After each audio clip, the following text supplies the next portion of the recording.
কেন টেররিস্টরা কাশ্মীরের নিরপরাধ ট্যুরিস্টদেরকে বেছে বেছে মারল, এই হত্যার মূল মাথা কারা, তাদের মোটিভ কী এবং এর সাথে কাশ্মীরের ভবিষ্যৎ কীভাবে জড়িয়ে আছে, আজকের ভিডিওতে আমরা সেটাই আলোচনা করব। ইন্ডিয়ান আর্মি পোশাক পরে কাশ্মীরের পহেলগামে সন্ত্রাসবাদীরা যেভাবে নন মুসলিমদেরকে টার্গেট করে গুলি করে মারল, এটা কোনো র্যান্ডাম ঘটনা নয়, এটা একদম ক্যালকুলেটেড স্টেপ। পাকিস্তানি জঙ্গি গোষ্ঠী লস্করি তৈবার, শ্যাডো গ্রুপ, টিআরএফ যারা এই ঘটনাটা ঘটিয়েছে তাদের একটা স্পেশাল মোটিভ ছিল। যেভাবে 2019 সালে 370 আর্টিকেল 370 তুলে দেওয়ার পর কাশ্মীরে একটা ডেভেলপমেন্টাল ডেমোগ্রাফিক চেঞ্জেস আসছিল, এটা তাদের মিশন কাশ্মীর বা কাশ্মীর দখল করার পথে প্রধান বাধা।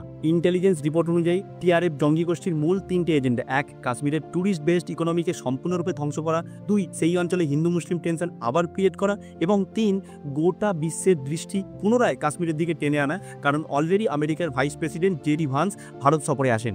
এই ঘটনা শুধুমাত্র হত্যা নয়, বরং একটা ভয় তৈরি করা, ট্যুরিজম কাশ্মীরের মূল লাইফলাইন সেটাকে ধ্বংস করা, যা আমরা ভারতবাসীরা কখনোই হতে দেব না।